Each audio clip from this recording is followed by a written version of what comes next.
Here is why you don't want a 7% conversion rate on your e-commerce store. I run a CRO agency and I've seen more than 300 different e-commerce brands and the data on the inside. And I'm here today to tell you exactly what you should do at whatever percentage you're at. And at the end of the video, I'll give you a free ebook as well to learn how to improve the performance of your store. First things first, high conversion rates are earned before someone even arrives on your site. There's actually a scientific study done by Meek Labs that looked at the different factors that contribute to a high conversion rate. Motivation, value proposition, and anxiety are all incredibly important factors. But motivation is weighted the most out of all these factors, because if the competitive space is all yours, there are very few alternatives to go to. So the motivation to purchase at your store is much bigger. I'm sure you've heard of viral D2C brands that scale to a very high level in year one. And I can already guarantee you that they're unique and the product did the heavy lifting, not necessarily the design or the conversion features on the website. In a competitive space, the motivation is split between brands. So the conversion rate is highly dependent on the market you operate in. Now, a high conversion rate is a strategic choice. It's not a design outcome, which is great because you can actually orientate your business to generate a high conversion rate. There are a few criteria you have to meet. The first one, you need to be in a niche product market. Your product needs to be unique and stand out. You need to have a very strong brand mode, so the brand generates the customers. And then also, the traffic you generate needs to be of a very high intent. Branded search, email marketing, or direct traffic. Customers that come to your site to purchase and not to browse. Now here's the trade-off. A 7% conversion rate basically means you're targeting the most pre-sold customers. And the 93% of customers that came to site that didn't make a purchase, they are not your problem. But the market you're not reaching definitely is. The higher the conversion rate, the smaller your market becomes.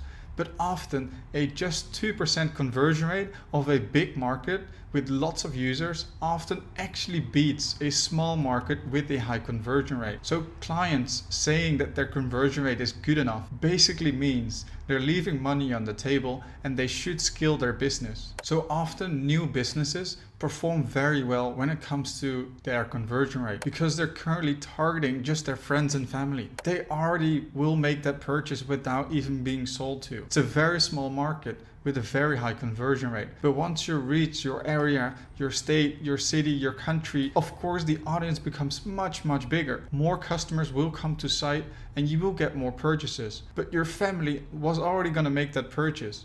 But customers who are not sold to ever and who have no idea who you are or what you sell, this is cold traffic and they are much less likely to convert. So your conversion rate will go down. But of course, eventually the profit and the revenue you're making will definitely go up. So here's a very quick example. We have a 7% conversion rate on 10,000 sessions with an 80 euros average order value. That equates to $56,000 per month. But at a 2% conversion rate, at 100,000 sessions, at the same AOV, we get $160,000 per month. Here in this example, the conversion rate is 3 times worse than it was before. So this shows you that the conversion rate is not the leading metric in your business.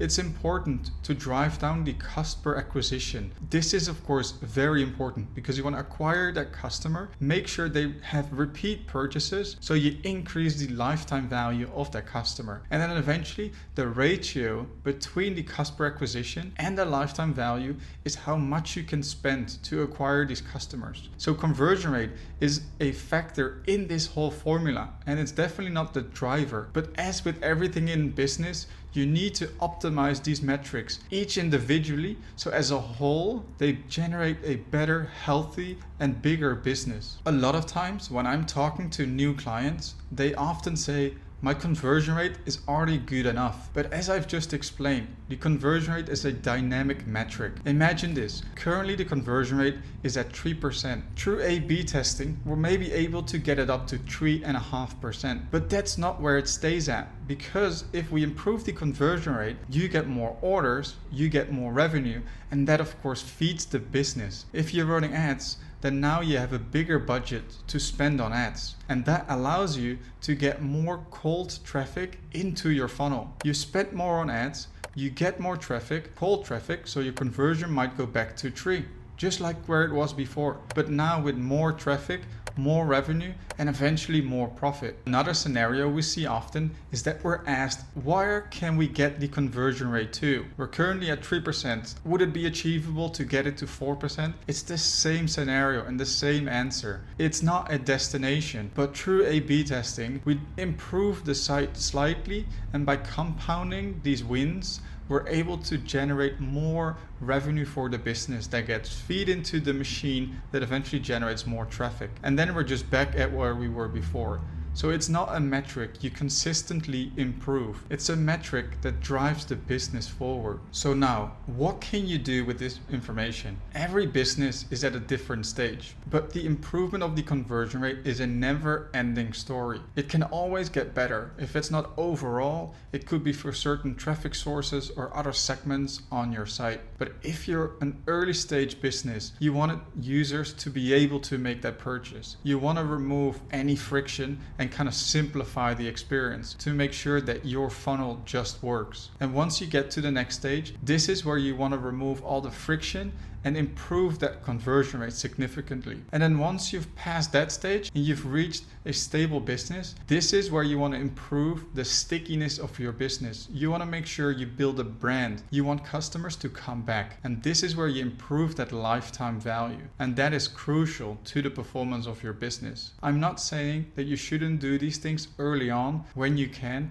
but there's a certain sequence that you need to go through so you focus on the most important things first that match the state of the business. If your conversion rate is below 2%, this is where you need to focus on the obvious. Provide clarity, remove all the friction, add motivation, and communicate the value proposition clearly. But most importantly, make sure that customers trust your business, that you will deliver on the promise, and that them swiping their card will instill no problems. Once it's above 2%, this is where it gets interesting. You might have a healthy business and you can afford to acquire customers through ads. This is the phase where you can generally scale your business. You need to make sure you improve the AOV, lifetime value. So this way you improve the revenue you generate without spending more. And more revenue means more ads, means more profit. So there the vicious cycle starts going round and round. This is also where you can start running A/B tests. These tests will tell you if your new variants will beat the control. Small incremental growths on your site will drive the business forward. Okay, let's wrap things up here. I think what you can take away from this video is that the conversion rate is not the end of the story, but instead it's the start. A very high conversion rate often means you're very unique or targeting a very narrow audience. So that would give you an incredible opportunity to scale your business. If your conversion rate, on the other hand, is very low, there is still a big opportunity ahead of you to improve the performance of your site before you start scaling the business. If you're interested in working with a conversion rate optimization agency, definitely reach out and we can help you grow your business further.